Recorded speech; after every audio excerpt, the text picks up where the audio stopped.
Në kuadër të mandatit të ri qeverisës, kryeministri i Kosovës Albin Kurti ka premtuar ndarjen e 1 miliard eurove për forcat e sigurisë së Kosovës. Ky fond synon të përshpejtojë modernizimin e ushtrisë, duke trafishuar investimet në armatim dhe ka tërfishuar trajnimet ushtarake jashtë vendit. Kurti ka theksuar se tashmë janë bler dron luftarak Bayraktar dhe është nënshkruar kontrata për funksionalizimin e fabrikës së municioneve.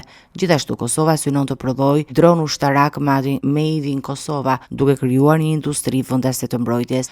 Në vitin 2024, buxheti ndar për Ministrinë e Mbrojtjes ishte 153 milionë euro, ndërsa këtë vit ai ka arritur në 207.8 milionë euro.